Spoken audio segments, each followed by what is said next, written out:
चलिए अब इसके आधार पर कुछ बातें जो हैं देखते हैं, कुछ टेबल के फॉर्म में, वो हम लोग अब बात करते हैं सर। ठीक है, सीखने और सिखाने के तरीके, इसको हम लोग समझने की कोशिश करते हैं।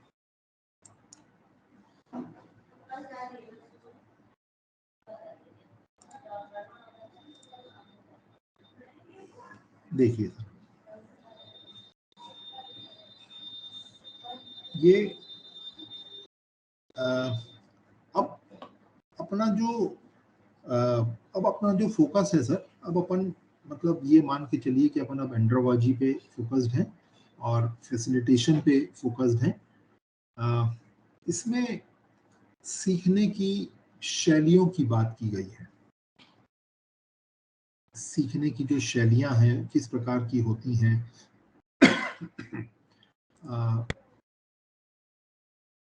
चार प्रकार जो हैं यहाँ पर आप देख पा रहे हैं।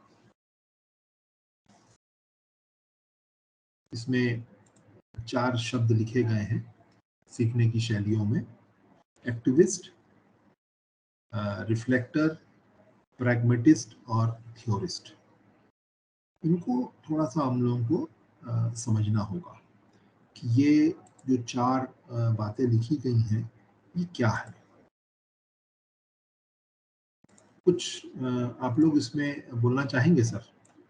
कुछ चीज़ें ऐसी हैं जो, जैसे अब एक्टिविस्ट शब्द है काफ़ी यूज होता है, और दूसरा जैसे कहना चाहिए थ्योरिस्ट है। रिफ्लेक्शन शब्द भी काफ़ी उपयोग होता है जब हम लोग एजुकेशन की जब बात करते हैं। थ्योरिस्ट भी बहुत बार यूज होता है। और ये सब मतलब ये सीखने की जो शैलियों की बात है वो जो भी है, लेकिन क्या ये जो वर्ड्स दिख रहे हैं इन वर्ड्स से हम लोग कोई अपना एक मीनिंग बना सकते हैं क्या सर? एक्टिविस्ट का, रिफ्लेक्टर का। जी सर। हाँ प्लीज। जी बोलिए। तो जी सर, एक्टिविस्ट में यानी क्या है कि अपन एक्टिविटी के माध्यम से यानी जितनी अपनी एक्टिविटी करवाएंगे जो हमको सिखाना है, तो यदि हम बैक से या उससे, तो वो एक्टिविटी के माध्यम से उसको और अच्छी तरह से उसको लर्न करेगा जो हमारा ऑब्जेक्ट है, जिसको हम मतलब चाहते हैं कि ये चीज उसको हमें सिखानी है। तो एक्टिविटी के माध्यम से वो उस पर जल्दी इफेक्ट करेगा वो वाली चीज। और रिफ्लेक्टर क्या है कि वो जो चीज मतलब उसको रिफ्लेक्ट करके यानी जो उसने सीखी है उसको वो करके बताएं उसको, मतलब उसी चीज को वो उसको उसका यूज करें, तो उससे हमें पता चलेगा कि हाँ वास्तव में इसने जो हमने सीखा, जो सिखाया है या जो हमने उसको फैसिलिटेटर के रूप में काम किया है, जो मार्गदर्शन किया है, उससे उसका रिफ्लेक्शन उसी डायरेक्शन में आ रहा है कि मतलब नहीं आ रहा। इस प्रकार से सर हम इनका यूज, जिस वर्डों का यूज को अपन उसके माध्यम से समझ सकते हैं सर। ठीक है, और कोई अगर इसमें जोड़ना चाहें सर? देखिए मैं एक छोटी सी इसमें चीज और ऐड कर दूं। ये सीखने की शैलियां हैं, मतलब ये किनसे जुड़ी हुई हैं? जो हमारे प्रतिभागी हैं, ये उनसे जुड़ी हुई बात है। जो हमारे जो वयस्क प्रतिभागी जुड़े हैं ये उनके संदर्भों में है कि जो सीखने की जो शैली है वो एक सीखने वाला एक्टिविस्ट हो सकता है, एक सीखने वाला रिफ्लेक्टर हो सकता है, एक सीखने वाला थ्योरिस्ट हो सकता है, और एक सीखने वाला प्रैग्मेटिस्ट हो सकता है। तो अब जैसे अभी सुदर्शन सर ने कहा एक्टिविस्ट और रिफ्लेक्टर के बारे में, अगर और भी कोई साथी अगर इसमें कोई बात जोड़ना चाहें तो प्लीज आप लोग जोड़ सकते हैं सर।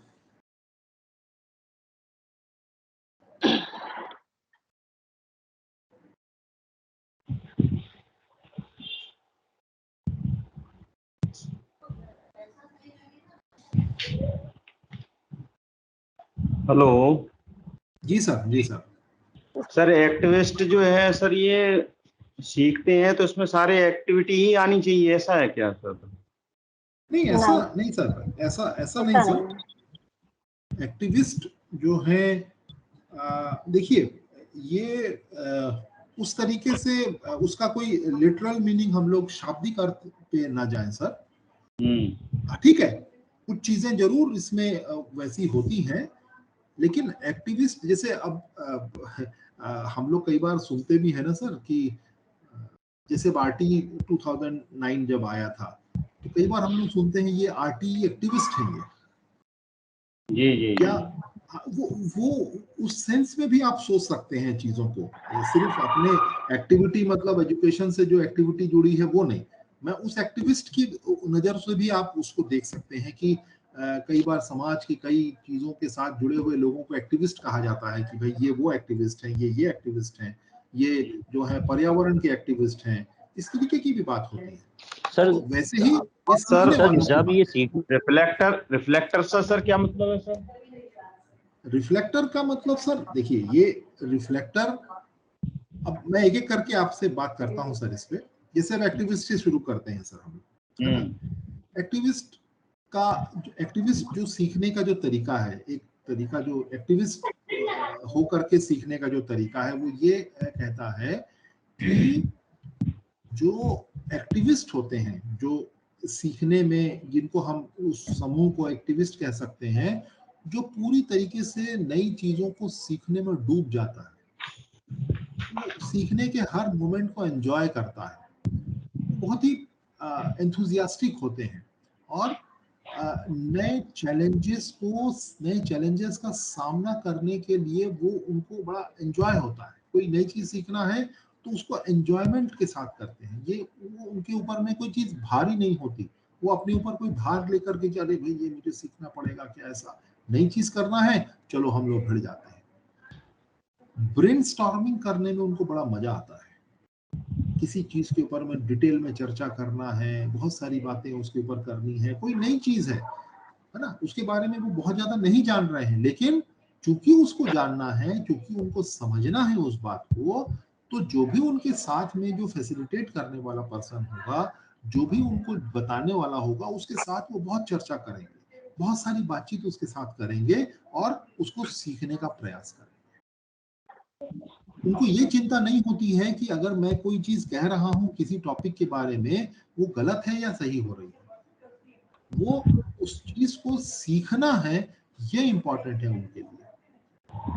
उसके लिए बहुत सारी चर्चा करना, बहुत सारे काम करना, अपने इंटरेस्ट पे, अपने मोटिवेशन पे इसको काम करने के लिए वो जो है जुड़ जाते हैं जी। तो ये एक एक्टिविस्ट की निशानी है सर, ठीक है। जी जी। कई बार ऐसा भी होता है सर, हाँ कई बार ऐसा भी होता है, एक्टिविस्ट लोग ऐसे भी होते हैं कि वो कई बार ऐसी भी बातें बोल देते हैं और कुछ बातें बोल देते हैं, लेकिन उसका जो क्या आउटकम होगा उसकी चिंता नहीं करते हैं। जी।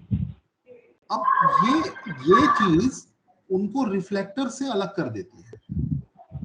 रिफ्लेक्टर्स जो होते हैं सर, वो क्या है, कोई बातचीत हो रही है, कोई फैसिलिटेटर जो है कोई बात कह रहा है अपनी, या कोई चर्चा चल रही है, मान लीजिए 4 लोग बैठ करके बातचीत कर रहे हैं, तो जो रिफ्लेक्टर टाइप का जो सीखने वाला होगा, वो सबकी बात को सुनेगा, वो एनालाइज करेगा कि कौन क्या कह रहा है, जो बातचीत हो रही है, उसके बाद फिर वो अपनी राय रखेंगे उसके ऊपर, उनको समझ करके, उसको एनालाइज करके, बस अपने फटाफट कोई चीज कह देना है ऐसा नहीं, जो बात हो रही है उसको समझेंगे, उसका एनालिसिस करेंगे और फिर उसको अपने संदर्भों में वहां रखेंगे।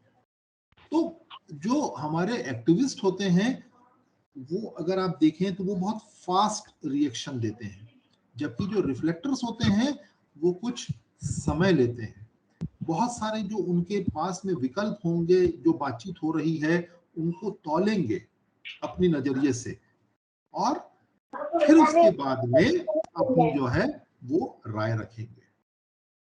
वो बड़े सावधानी पूर्वक काम करने वाले लोग होते हैं, सोच विचार करके चलने वाले लोग होते हैं, और किसी भी नतीजे पर पहुंचने से पहले वो जो व्यापक एक तस्वीर होती है किसी भी चीज की, उसको देखने का प्रयास करते हैं और तब जाकर के किसी नतीजे पर पहुंचते हैं। तो आप देखिए, हम लोग बच्चों के साथ भी आजकल काम जब कर रहे हैं, बच्चों के साथ भी काम करते हैं, तो बार बार हम लोग ये कहते हैं रिफ्लेक्टिव क्वेश्चन पूछना चाहिए बच्चों से। ये क्वेश्चन रिफ्लेक्टिव होना चाहिए ताकि बच्चों को मौका मिले सोचने का। तो ये रिफ्लेक्शन क्या है सर? रिफ्लेक्शन यही है ना कि जब हम लोग कोई बात करते हैं, कोई प्रश्न पूछते हैं, तो बच्चे अपने संदर्भों में अपनी अभिव्यक्ति दें, मौलिक अभिव्यक्ति दें। कहीं से कोई रटी रटाई चीजें अगर कुछ जवाब दे देता है बच्चा, तो ठीक है, उसने तो किताब से पढ़ के दे दिया, लेकिन उसको अगर वो समझ करके अपने अनुभवों से जोड़ करके अपने शब्दों में अगर वो कुछ कहता है, ये उसका रिफ्लेक्शन है। जी तो जी। वो जो एक क्वालिटी है सर, वो रिफ्लेक्टिव रिफ्लेक्टर हमारे जो सीखने की जो शैली है, वो वहां पर जो है वो दिखती है। और जो हमारे थ्योरिस्ट हैं, ये नाम से ही अपने को पता चलता है सर, जो प्रिंसिपल्स होते हैं, जो सिद्धांत होते हैं, जो मॉडल्स हैं, जो प्रणालियां चलती हैं अलग अलग प्रकार की, वो उसके आधार पर उनका जो एक्सपीरियंस होता है, वो उस चीजों को पसंद करते हैं, उस सैद्धांतिक चीजों को पसंद करते हैं। और आ, उसको कोई मतलब जैसे कोई प्रॉब्लम उनके सामने अगर आ जाता है, तो उस प्रॉब्लम को वो छोटे छोटे हिस्सों में तोड़ करके, जिसको अपन कहते हैं ना कि टुकड़ों में तोड़ना, उसको छोटे छोटे रूप में देखना और फिर आपस में उन टुकड़ों को जोड़ना, जिसको अपन ने एक बार ब्लूम्स टैक्सोनॉमी में भी अपन ने पढ़ा था, सिंथेसिस करना और एनालिसिस करना और सिंथेसिस करना। ये जो चीजें हैं, ये उस तरीके की चीजों को पसंद करते हैं, इस प्रकार के जो सीखने वाले होते हैं। और जो उनके जो जजमेंट होते हैं, वो उनके खुद के अपने जजमेंट होते हैं। मतलब वो किसी से प्रभावित नहीं होते हैं उनके जजमेंट। आप अगर उनको कितना भी कुछ कहें, लेकिन उनके जो जजमेंट होंगे, उनके जो डिसीजंस होंगे, वो किन्हीं सिद्धांतों के आधारित होंगे। और वो सिद्धांत जिसको कि वो पढ़ चुके हैं अच्छे से, उनको उन्होंने आत्मसात किया है। तो ये जो ऑब्जेक्टिविटी और जो सब्जेक्टिविटी की जो बात होती है ना सर, ये यहाँ पर आती है कि उनके जो डिसीजंस होते हैं वो उनके खुद के होते हैं, वो किसी से प्रभावित नहीं होते, उनमें सब्जेक्टिविटी नहीं होती, वो बड़े ऑब्जेक्टिव होते हैं। तो ये हमारे जो थ्योरिस्ट हैं, ये उनकी थोड़ी सी जो है क्वालिटी है। अब जो लास्ट जो है हमारा सीखने की जो शैली, प्रैग्मेटिस्ट की जो बात हो रही है, ये थोड़े से जो प्रैक्टिकल जो चीजें होती हैं, कोई उनको आइडिया मिलता है, कोई चीज उनके सामने जब रखी जाती है, तो उसको वो ट्राई करने का कोशिश करते हैं, चलो इसको प्रैक्टिस में करके देखते हैं कैसे होता है। मतलब ये कि अगर वो चीज काम कर रही है, जिसको कि जिसके सामने जो बात उनके सामने रखी जा रही है, कोई थ्योरी उनके सामने रखी जा रही है, तो वो जब तक प्रैक्टिस नहीं करते, जब तक उसको करके नहीं देख पाते हैं, तब तक वो शायद उस चीज को एक्सेप्ट नहीं करते। और एक मतलब उनका एक थोड़ा सा इम्पेशेंट टाइप के रहते हैं। कई बार होता है ना सर, आपने भी देखे होंगे, वो बच्चे लोग भी, आप बच्चों को खिलौना दे देते हैं, वो चलाने की कोशिश करते हैं, वो चलाना देखते नहीं है, वो देखते हैं कि ये कहाँ से चल रहा है, उसको मैं कैसे खोलूं, क्या करूं, ये दुनिया भर की चीजें वो करने की कोशिश करते हैं। तो वो एक जो आपने कोई चीज बताई, उसको वो इमीडिएटली प्रैक्टिस में लाने की कोशिश करेंगे।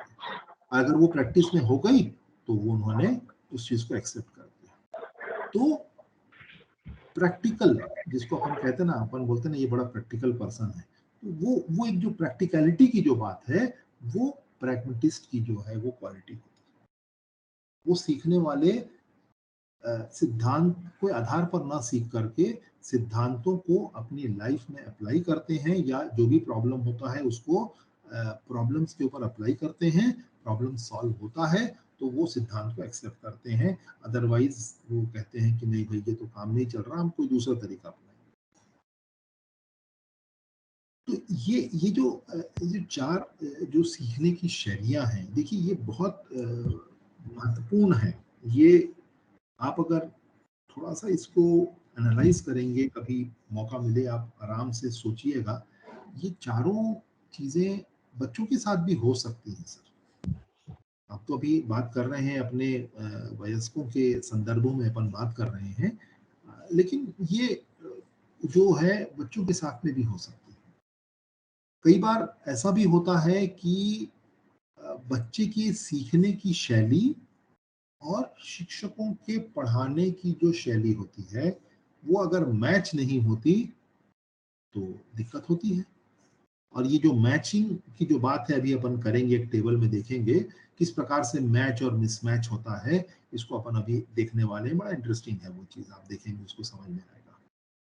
तो ये जो 4 सीखने की शैलियां हैं, इनको थोड़ा-सा ध्यान में रखिए, क्योंकि अब आगे हम लोग शिक्षण की शैलियों पर थोड़ी-सी बात करेंगे और फिर उनके आपस के मैच की बात करेंगे। उनमें आपस में क्या मैच होता है और कैसे वो मैच या मिसमैच होने के कारण जो है हमारे जो प्रॉब्लम्स होते हैं या जो हमें सक्सेस मिलती है या जो प्रॉब्लम्स होते हैं, वो कैसे जो है उसको ड्राइव करता है, ये चीज़ हमको ध्यान देनी है। तो इसमें अगर कहीं कोई आप लोगों की राय हो या कुछ बात करना हो तो सर प्लीज़ हम लोग रख सकते हैं।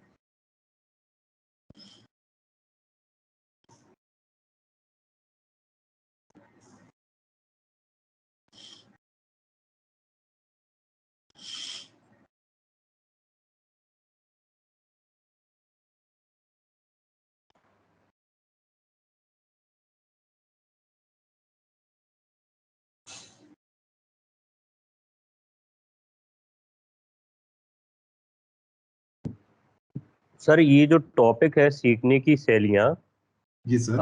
हेलो, हाँ सर। यहाँ जी। ऐसा लग रहा है मुझे थोड़ा सा थ्योरेटिकल हो गया, ये कुछ एग्जाम्पल्स के माध्यम से देखने को मिलता तो ज्यादा समझ में आता सर। अभी मतलब बहुत ये स्पष्ट नहीं हो पाया सर।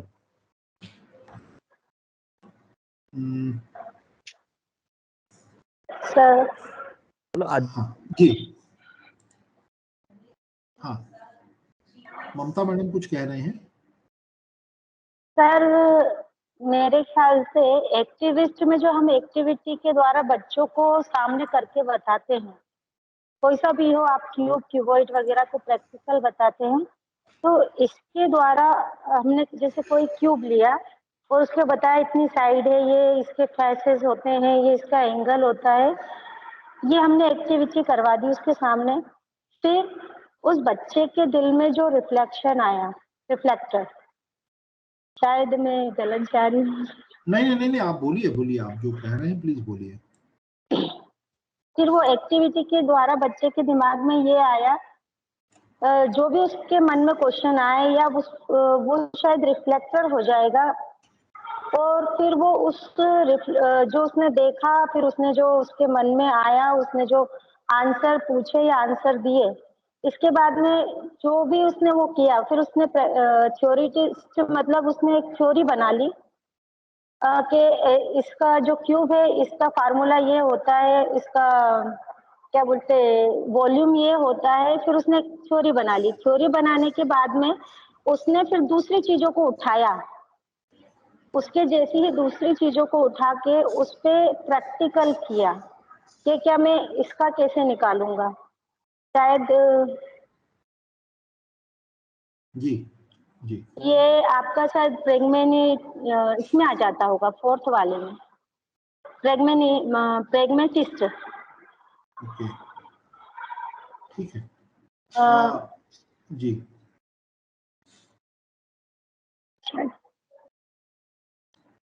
जी जी मैडम, अपनी बात पूरी कर लीजिए। आप अगर कुछ और कहना हो तो आप और इसमें जोड़ सकती हैं तो जोड़ सकती हैं प्लीज।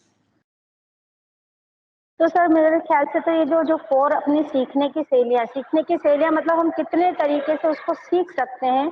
तो सबसे पहले आपने एक्टिविस्ट बताया, मतलब उसको अगर हम एक्टिविटी के द्वारा बता रहे हैं तो उसको हम बताते हैं तो उसके माइंड पे ज्यादा असर पड़ता है और वो उसको सोचने के लिए सवाल भी पूछता है। ये रिफ्लेक्टर में उसके दिमाग पर जो असर हुआ उसको अपन ने प्रैक्टिकल बताया, फिर वो उसका कुछ ना कुछ रिफ्लेक्ट होता है, उसके दिमाग में बहुत सारी चीजें आ जाती है कि ऐसी चीजें तो वो भी होती है, मकान भी होता है, या मेरे घर में जो अनाज की पेटी होती है वो भी ऐसी होती है, तो क्या मैं इसका भी ऐसे ही निकाल सकता हूँ? ये आई थिंक रिफ्लेक्टर में आ जाना चाहिए। और थ्योरिस्ट फिर उसने ये थ्योरी बना ली कि ऐसी जितनी भी चीजें होती हैं, ऐसे शेप की जितनी भी चीजें होती है, उसको देखकर उसने थ्योरी बना ली कि हाँ, अगर ऐसी चीजें हैं तो इसका मैं वॉल्यूम ऐसे निकालूंगा और इसका सरफेस एरिया ऐसे निकालूंगा। और फिर वो उसने थ्योरी बनाने के बाद दूसरी जो चीजें उठाई और खुद उसको प्रैक्टिकल करके देखा, तो ये शायद प्रैग्मेटिस्ट के शैली में आ जाना है। सर ओके, ठीक है। आपने एक ही एग्जाम्पल से चारों को कनेक्ट किया है।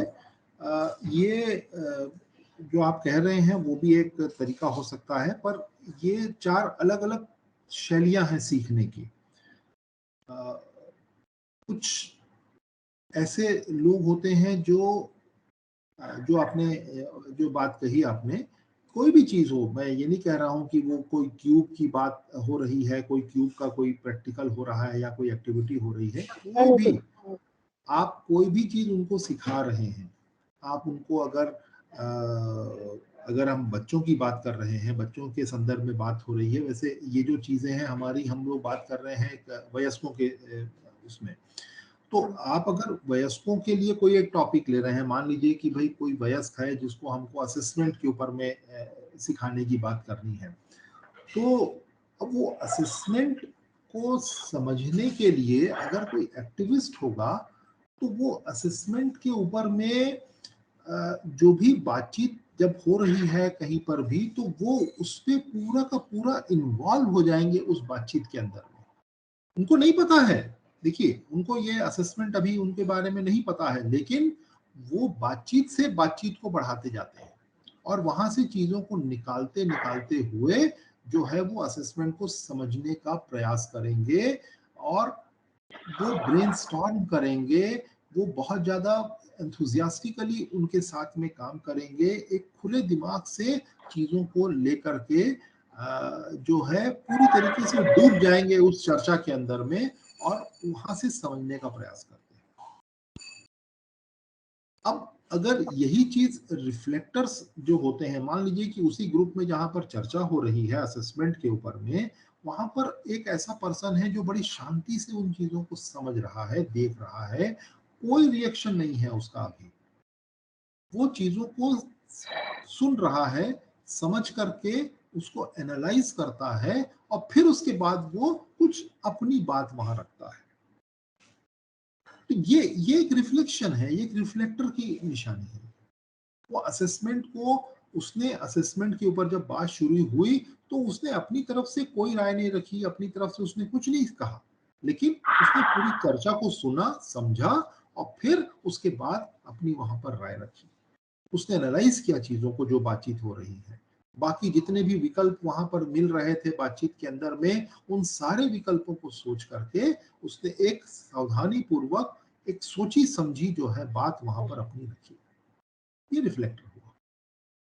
थ्योरिस्ट जो होंगे वो क्या होगा, वो असेसमेंट को जानने के लिए असेसमेंट की थ्योरी पर जाएंगे, वो फिर पढ़ेंगे कि भाई असेसमेंट क्या होता है, असेसमेंट के ऊपर में असेसमेंट के क्या प्रकार हैं, कि भाई असेसमेंट ऑफ लर्निंग क्या है, असेसमेंट एज लर्निंग क्या है, असेसमेंट फॉर लर्निंग क्या होता है। उसके बाद में वो फिर जा करके उसको जब एक और कनेक्शन वहां दिखेगा कि भाई ब्लूम्स टैक्सोनॉमी से भी ये कहीं कनेक्टेड है, तो वो ब्लूम्स टैक्सोनॉमी को समझने की कोशिश करेंगे। तो जितनी भी उनकी जो अपने थ्योरीज जुड़ी हुई है उस टॉपिक से रिलेटेड, उनको वो समझने की कोशिश करने के बाद में फिर वो उनके सामने में जो प्रॉब्लम होगा उस थ्योरी के आधार पर उसको हल करने की जो है वो वहां प्रयास करेंगे। उसमें सैद्धांतिक रूप से चीजों को समझ करके काम करने की उसकी जरूरत होती है।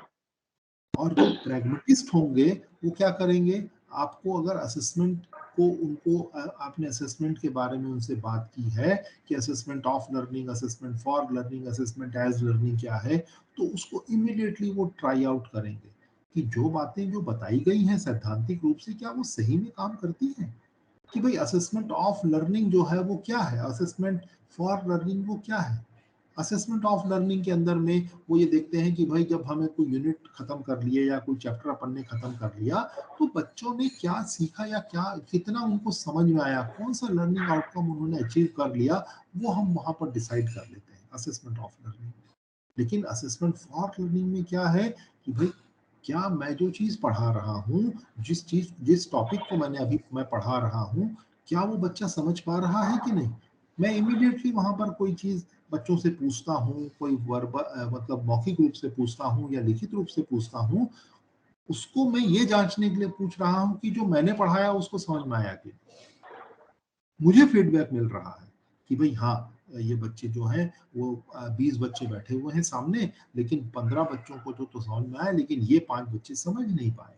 तो फिर मैं वहां पर जो है जो चीज मैंने समझी थी असेसमेंट फॉर लर्निंग के लिए मैंने अप्लाई किया, मुझे रिजल्ट मिला और मैं फिर जो है उसको बच्चों के साथ में फिर से मैं अप्लाई करता हूँ कि वो 5 बच्चों को भी समझ में आ जाए कोई चीज नहीं। तो यहाँ पर जो मेरा सीखना हुआ वो एक प्रैग्मेटिस्ट के रूप में हुआ। तो ये अलग अलग समय में अलग अलग रोल पे भी हम लोग हो सकते हैं। बच्चों के साथ काम करते हुए भी हम सीख रहे हैं, ऐसे भी हम सीख रहे हैं, हम किसी फॉर्मल कोर्स को कर रहे हैं तब भी सीख रहे हैं। तो ये जो रोल्स हैं हमारे सीखने की जो शैलियां हैं वो हमारी अलग अलग समय में हो सकती हैं, अलग अलग रोल हमारे होते हैं हम लोग एक शिक्षक के रूप में। तो उस समय जो है हम लोग किस तरीके से सीखते हैं ये उसके ऊपर में बातचीत की जा रही है। देवेंद्र सर।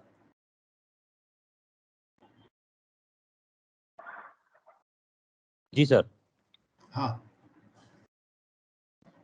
कुछ इसमें। नहीं सर, मैं सुन रहा हूँ सर। हाँ, नहीं मतलब जो आप कह रहे थे कुछ उदाहरण के द्वारा कुछ ऐसी नहीं बात तो नहीं नहीं, बहुत हद तक सर क्लियर हुआ है सर। क्लियर हुआ ना।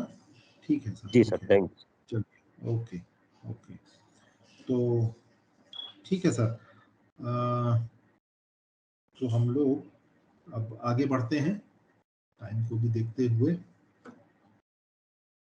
अब ये शिक्षण शैली की बात है सर, जिस तरीके से अभी जो हम लोगों ने बात की सीखने की शैलियां, अब ये शिक्षण शैली की बात आ गई। ये आ गया फैसिलिटेटर जो है, जो हमारे फैसिलिटेटर हैं वो अब उसके संदर्भ में यहाँ पर बात हो रही है। तो ये ये चार जो यहाँ शिक्षण शैलियों की जो बात हो रही है, जिसको कि चार जो कहा गया है अथॉरिटी, मोटिवेटर, डेलीगेटर और फैसिलिटेटर, ये इनको देखिए। इसकी जो पहली स्लाइड जो हमारी थी जिसमें हम लोग चार सीखने की शैली पे बात हो रही थी, और अभी जो हमारे शिक्षण शैलियों की बात है, अगर परिभाषा के हिसाब से देखें तो ये हम लोग अलग अलग देख सकते हैं, लेकिन इन दोनों का बहुत आपस का गहरा संबंध है। दोनों जो स्लाइड्स हैं, जो कि इसके अगली स्लाइड में हम लोग देखेंगे आपस में इनका जो संबंध है। तो यहाँ पर अगर ये जो चार शिक्षण शैलियां हैं, अथॉरिटी, मोटिवेटर, फैसिलिटेटर और डेलीगेटर, इसको अगर आप देखें तो अथॉरिटी में क्या है सर कि ये जो एक हमारा ट्रेडिशनल जो तरीका है पढ़ाने का, जिसमें कि शिक्षक के हाथ में पूरा कंट्रोल है और जो चीज़ जानना जरूरी है बच्चों को, ऐसा जो टीचर सोचते हैं कि हाँ वो ये जानना जरूरी है, वही चीज़ उनको बताई जाती है और उससे रिलेटेड कोई क्वेश्चन बच्चों का होता है तो उसका जवाब दे दिया जाता है। बस ये चीज़ जो है उससे अधिक नहीं हो पाती है। ऐसी जो कक्षाएं होती हैं, ऐसी जो अथॉरिटी टाइप का जो शिक्षण शैली होती है, जिसमें कि पूरा कंट्रोल जो है वो टीचर के हाथ में है। वो जो चाहेंगे वही चीज़ क्लास में पढ़ाई जाती है, और वो भी कहाँ से ड्रिवन होती है, हमारे सिलेबस से ड्रिवन होती है। तो ये जो चीजें हैं वो उसके अंदर में होती है अथॉरिटी टाइप के लिए। अब मोटिवेटर टाइप की जो चीजें होती हैं वो क्या है थोड़ा सा अथॉरिटी को कम कर दिया गया है, मतलब वहां मान के चलिए थोड़ा अथॉरिटी कम है, बच्चों को प्रेरित करने की बात ज्यादा है, और क्वेश्चन आंसर ज्यादा हो सकते हैं इस समय। बच्चों को थोड़ी स्वतंत्रता मिलती है कि भाई थोड़े से तुम ज्यादा प्रश्न पूछ सकते हो, थोड़ी इधर की जो सब्जेक्ट से रिलेटेड कुछ आगे पीछे की बात है वो कर सकते हो, लेकिन फिर भी जो कुछ भी है टीचर के हाथ में है, मोटिवेशन भी टीचर के हाथ में है, टीचर मोटिवेट कर रहा है। तो अथॉरिटी से हम लोग थोड़ा सा कहना चाहिए रिलैक्स होकर के मोटिवेटर की तरफ आए हैं। जो टीचर क्या करता है, कुछ नई जानकारियां जो है वो बच्चों को देता है, लेकिन फिर भी टीचर के हाथ में ये कंट्रोल है। थोड़ा सा टीचर्स जो है वो सपोर्ट करते हैं बच्चों को, जो कि अथॉरिटी में नहीं मिलता है। जो बच्चे इंटरेस्टेड होते हैं सीखने में वो उनको ज़्यादा मोटिवेट करते हैं, और थोड़ा सा उनको ज़्यादा जो है स्वतंत्रता मिलती है इस प्रकार की शिक्षण शैली के अंदर में। जो लोग ज़्यादा इंटरेस्ट शो करते हैं, टीचर जो है उनको ज़्यादा मोटिवेट करके आगे बढ़ाने की बात करते हैं। तो इस प्रकार की एक सिचुएशन होती है, जो कहना चाहिए कि अथॉरिटी में जो एकदम स्ट्रिक्ट होती है चीज़ें, वहाँ थोड़ा सा हमको रिलैक्स मिलता है, मोटिवेट। जब हम तीसरे नंबर पे आते हैं फैसिलिटेटर के रूप में, जब आप काम करते हैं, तो यहाँ पर थोड़ा सा टीचर जो होते हैं वो किस तरीके के होते हैं कि चलो ठीक है, मैं तुमको कुछ रास्ता दिखाऊंगा, लेकिन रिजल्ट तक तुमको पहुंचना है। वो कैसे पहुंचना है वो तुमको सोचना है। तो ये एक कहना चाहिए कि धीरे धीरे जो स्वतंत्रता है वो मिल रही है। अथॉरिटी में बहुत थी ही नहीं, मोटिवेटर में थोड़ी सी मिली, फैसिलिटेटर में थोड़ी और हमको ज्यादा स्वतंत्रता मिल रही है। वो बच्चों के साथ में कोई एकदम रिजिड टाइप से कोई नॉलेज को शेयर करने पे बिलीव नहीं करते। वो आसपास की चीजें जो उस विषय को समझने के लिए जरूरी है, उन चीजों को भी जो है अपनी कक्षा के अंदर में जगह देते हैं, या जो फैसिलिटेटर जो होते हैं वो उसको लेकर के आने में इंटरेस्टेड होते हैं। तो ये जो एक मॉडल है, जो शिक्षण शैली है, ये काफी कहना चाहिए सक्सेसफुल शिक्षण शैली है, चाहे वो अपन बच्चों के नजरिए से देखें या एक वयस्क की नजरिए से देखें। ये थोड़ा सा देखना है, और यही चीज जो है हमको अपने आने वाले समय में आप लोगों से जो है वो अपेक्षित है कि आप लोग जब इस पे काम करेंगे।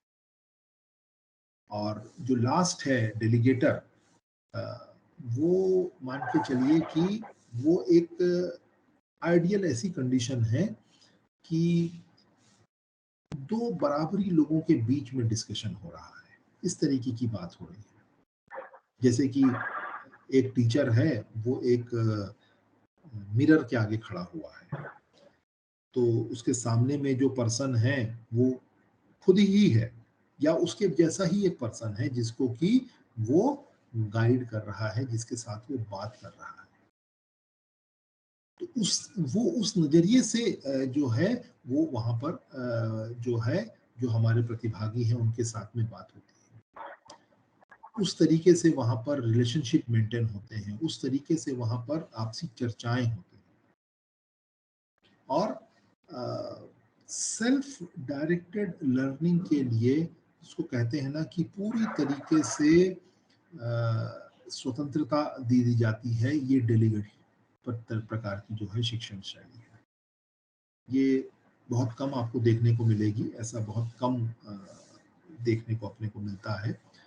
हो सकता है कि जैसे कई बार जो हम लोग पीएचडी वगैरह करते हैं, पीएचडी के समय कई बार कुछ ऐसे हो सकती हैं चीजें जहां पर हमको इस प्रकार का उदाहरण देखने को मिले। ममता मैडम प्लीज थोड़ा सा म्यूट कर लीजिए उसको अपने। हाँ, थैंक यू। तो ये शिक्षण शैली जो है 4 हम लोगों ने देखी हैं, और इसके पहले हम लोगों ने सीखने की शैली को देखा। तो ये नो डाउट जो अभी देवेंद्र सर भी कह रहे थे कि थोड़ा सा थ्योरेटिकल बात है, ये बिल्कुल ठीक बात है, लेकिन इनका एक आपसी जो संबंध है जो अगले स्लाइड में हम लोग देखेंगे, मुझे लगता है कि आप लोग उसको एक बार देखें, 2-3 मिनट थोड़ा समझें, और आप लोग इसको अगर एक्सप्लेन करेंगे तो मुझे लगता है ज़्यादा अच्छे से क्लैरिटी आएगी। नेक्स्ट स्लाइड पे चलते हैं हम लोग। ये जो स्लाइड है इसको मैं आप लोगों से रिक्वेस्ट करूंगा, एक बार इसको देखिए कि ये बेसिकली ये स्लाइड है जो दोनों चीज़ों को जिसके बारे में हम लोगों ने अभी बात की है, शिक्षण शैली और सीखने की शैली, इसके ऊपर में इनके आपसी संबंध है और किस समय कौन सी चीज आपस में मैच कर रही है, ये दोनों को बता रहा है। कहां पर मैचिंग है, कहां पर मिसमैच है, ये चीज है। तो इसको अगर आप लोग देखें और आप में से कोई इसको वॉलंटियर करे इसको समझाने का, तो मुझे लगता है कि आप लोगों को भी थोड़ा सा अच्छा लगेगा।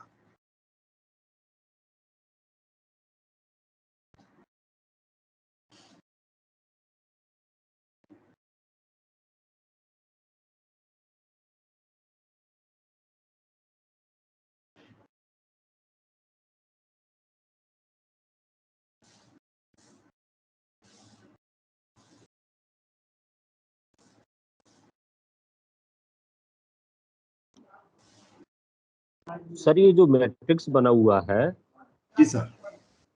इसमें जो S1, S2, S3, S4 और नीचे horizontal the bottom one T1, T2, T3 जो रिप्रेजेंट कर रहे हैं, जी तो सर। S और T का क्या मीनिंग है, जान सकता हूँ सर? सर एस जो है वो टीचिंग स्टाइल है, जो आप देख रहे हैं अथॉरिटी, मोटिवेटर, फैसिलिटेटर और डेलीगेटर, जो शिक्षण शैली की बात हो नहीं, रही S, है।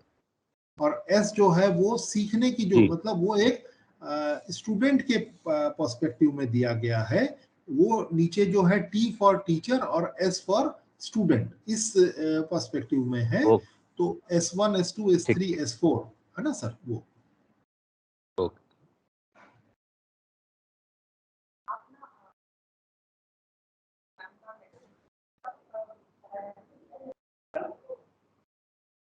इसको एक छोटा सा मैं अगर बात कहूं आपसे, मैं इसको इस नजरिए से आप देखें, जैसे T1 है सर, T1 अथॉरिटी है और S1 डिपेंडेंट लर्नर है।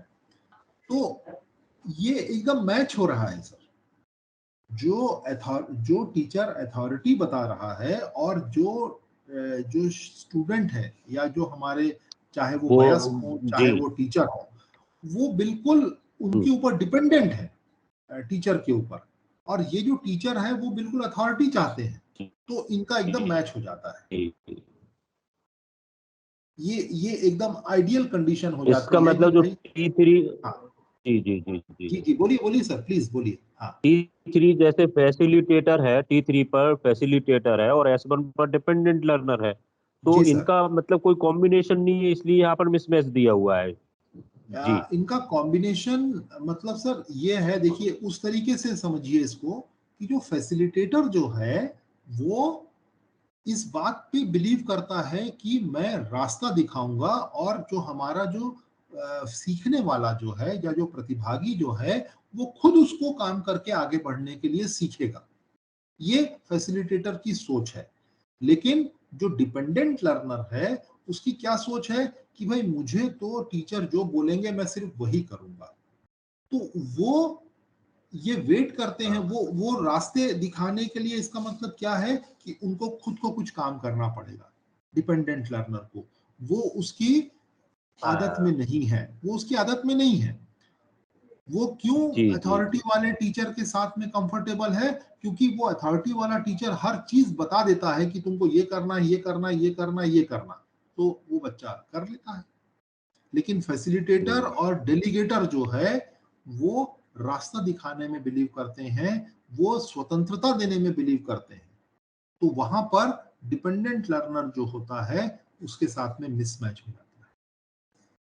आप देखिए जो सबसे ऊपर में है सेल्फ डायरेक्टेड लर्नर और हमारा जी डेलीगेटर या फैसिलिटेटर, जी उनके साथ में उनकी मैचिंग जमती है, क्योंकि वो खुद जी काम सर। करने में बिलीव कर रहे हैं जो हमारे सीखने वाले हैं, और ये जो हमारे फैसिलिटेटर या डेलीगेटर हैं ये स्वतंत्रता देने में बिलीव कर रहे हैं, तो वहां पर उनका मैच हो जा रहा है और वो जो काम हाँ हो अभी रहा है उसमें सक्सेस मिलती है। जी सर। Right right right. हाँ अभी बिल्कुल क्लियर हो गया है। मैट्रिसेस में ऐसे ही देखें जाए तो डायगोनल डायरेक्शन में जितने भी मैचेस हैं, जी तो सर। जैसे S3 पर इन्वॉल्व लर्नर है और वहां पर T3 पर फैसिलिटेटर है, तो जब फैसिलिटेटर गाइड करेगा और उसका जैसे अथॉरिटी के कंपैरिजन में बहुत ज़्यादा मतलब इन्वॉल्वमेंट नहीं रहेगा कि उसमें लर्नर डिपेंडेंट रहे, तो यहाँ पर इन्वॉल्व लर्नर और फैसिलिटेटर का प्रॉपर कॉम्बिनेशन हो रहा है।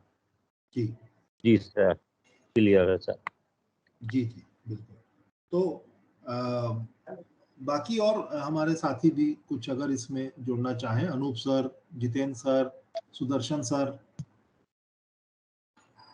हाँ सर, क्लियर है, क्योंकि अब जैसे अपन T2 की बात कर रहे हैं, तो जो मोटिवेटर है, तो जो मोटिवेटर क्या है, टीचर ने उसको मोटिवेट किया स्टूडेंट को, तो उसका मैच इंटरेस्टेड लर्नर है क्या? यदि वो इंटरेस्टेड होगा तभी तो वो मोटिवेट हो पाएगा।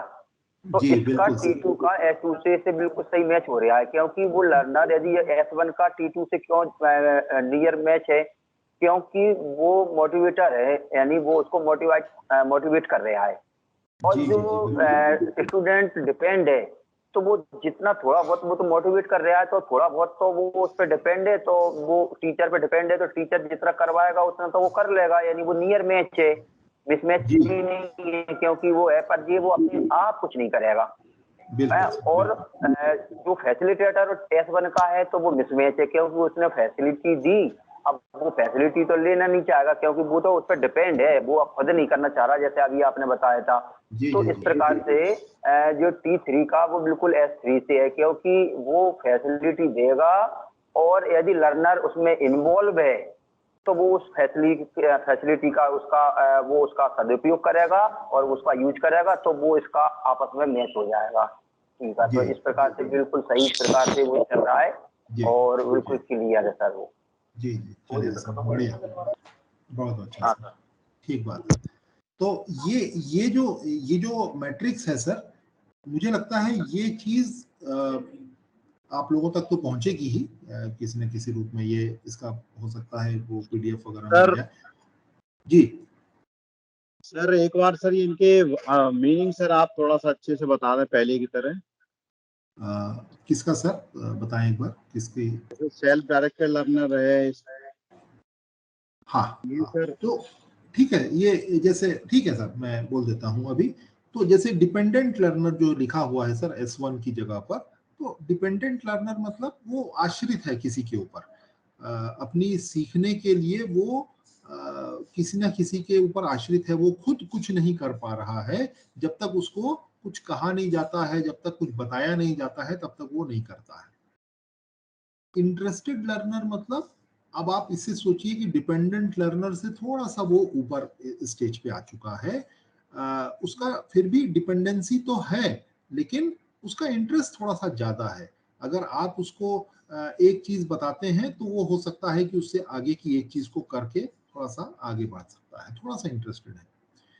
इन्वॉल्व लर्नर क्या है कि वो और एक स्टेज ऊपर चला गया है, मतलब कि अब वो आपने कोई चीज बताई तो कुछ चीजों को और वो ढूंढेगा, खोज करेगा, अपनी बात को जो आपने उनको बताई है बात, उसको समझने के लिए चीजों को ढूंढ करके समझने का प्रयास करेगा, वो थोड़ा सा और गहराई में जाकर के काम करने की कोशिश करेगा। और जो self sir directed, interested learner जो है वो इन्वॉल्व लर्नर नहीं माना जाएगा। अब सर देखिए दोनों में ये डिफरेंस तो है सर, यहाँ पर जो दिखाया गया है इंटरेस्टेड लर्नर और इन्वॉल्व लर्नर में, सीखने की जो क्षमता के ऊपर में एक लेवल का अंतर है यहाँ पर। इंटरेस्टेड लर्नर जो है, क्यों नहीं, वो तो देखिए डिपेंडेंट लर्नर भी सीखने में इंटरेस्टेड होगा, लेकिन वो तब तक नहीं सीखेगा जब तक कि उसको कोई गाइड नहीं कर रहा है, जब तक कि कोई उसको वो दूसरों के ऊपर डिपेंडेंट होकर के वो सीखने की बात हो रही है। इंटरेस्टेड लर्नर में वो जो डिपेंडेंसी का जो एक लिमिट है वो थोड़ी कम है, उसका अपना भी इंटरेस्ट है। और जो इन्वॉल्व लर्नर है उसका इंटरेस्ट और अधिक है, डिपेंडेंसी और कम हो गई। और जो सेल्फ डायरेक्टेड लर्नर है सर, ये मैं नहीं कह रहा हूं कि वो बिल्कुल ही जो है वो डिपेंडेंट नहीं है, लेकिन जो डिग्री ऑफ डिपेंडेंसी है वो धीरे धीरे कम होती जा रही है, और खुद की सीखने की जो क्षमता है, खुद के सीखने का जो इंटरेस्ट है वो बढ़ रहा है। ये उस रिलेटिव नजर से देखिए, उसको कहना चाहिए कि ये जो शाब्दिक अर्थ है उस पे अगर हम लोग चले जाएंगे तो शायद दिक्कत होगी हम लोगों को। सर इसका एक ये तीनों का लेवल है सर, चारों में लर्निंग का। पक्की बात है सर, और ये रिलेटिव है अपग्रेड सर। लर्नर ऐसा है जैसे मैं, हाँ बिल्कुल ठीक समझ रहे हैं। सर ये नीचे सापेक्ष है T1, सर, T3 सापेक्ष को भी देखिएगा। एक ये डिपेंडेंट और इंटरेस्टेड, इन्वॉल्व और सेल्फ डायरेक्टेड, ये बढ़ रहे हैं, इनकी जो क्षमताएं हैं वो बढ़ती हुई क्षमताएं हैं। और ये जो अथॉरिटी, मोटिवेटर, फैसिलिटेटर और डेलीगेटर जो मैंने पहले भी आपको बताया, ये शिक्षण शैलियां हैं। एक अथॉरिटी वाला जो हर कंट्रोल अपने हाथ में रखना चाहता है, मोटिवेटर जो थोड़ा बहुत मोटिवेट करता है लेकिन ज्यादा अथॉरिटी अपने पास रखना चाहता है, फैसिलिटेटर वो वातावरण बनाने में, निर्माण करने में बिलीव करता है, वो स्वतंत्रता देने में बिलीव करता है ताकि खुद जो है वो रास्ते पे चले। और जो डेलीगेटर जो होता है वो बिल्कुल बराबरी के समान जो है वो बिहेव करते हैं दूसरों के साथ, टोटल वो इंडिपेंडेंस देने की बात करते हैं। फैसिलिटेटर और डेलीगेटर में सर ज्यादा अंतर नहीं रहा। फैसिलिटेटर और डेलीगेटर में अंतर ये है सर कि डेलीगेटर जो है वो ये मान के चलते हैं कि मेरे सामने में एक मिरर है, और मिरर में जो चीज मैं अपने आप को देख रहा हूं वो दूसरों को भी उसी नजर से देखते हैं। फैसिलिटेटर जो होते हैं वो रास्ता बनाते हैं सर, वो वातावरण क्रिएट कर देते हैं अपने जो हमारे जो प्रतिभागी हैं या जो हमारे जो वयस्क प्रतिभागी हैं उनके स्तर के अनुसार, ताकि वो उसके ऊपर जो है चल करके अपने जो समझ है उसको विकसित कर सके। तो ये अलग अलग स्तर पे काम हो रहा है सर, अलग अलग स्तर की बात हो रही है, और उसका एक मैट्रिक्स बना है सर। मैट्रिक्स में सर ये मैच और मिसमैच कैसा है, मतलब मान करेंगे ये सर?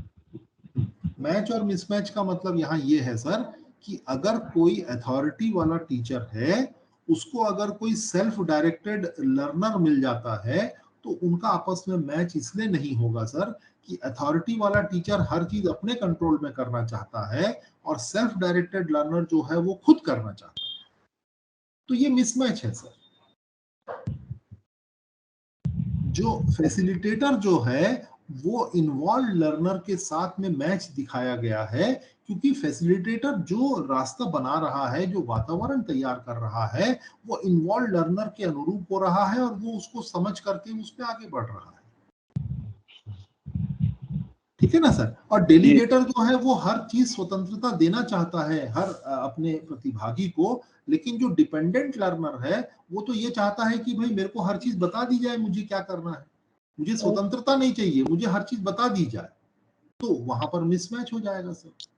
तो सर ये इसमें इंटरेस्ट लर्नर का भी मिसमैच हो जाएगा? किसके साथ में सर? डेलीगेटर के साथ। डेलीगेटर के साथ जो इंटरेस्ट ले इंटरेस्टेड रहा है लर्नर लर्निंग का में।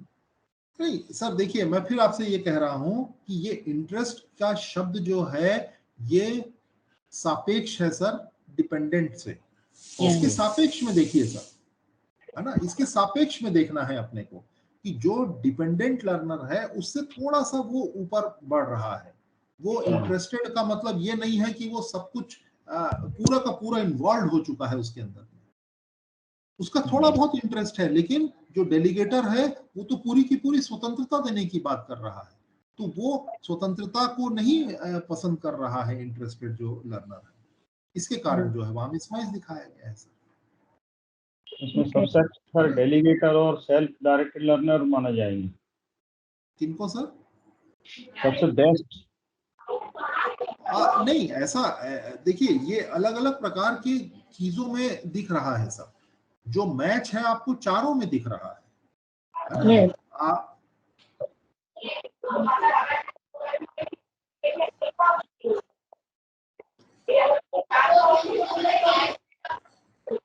सर आवाज नहीं आ रही, क्या आ रहा है? हाँ ये थोड़ा सा वो कर लें सर, अपना म्यूट कर लें। नजमा अंसारी, हाँ जी ठीक, थैंक यू थैंक यू। तो मैच तो सर सभी में है, सभी प्रकार के जो हमारे जो अगर हम देखेंगे रो और कॉलम का जहां पर वो क्रॉस हो रहा है, हर जगह पर मैच और मिसमैच आपको दिख रहा है।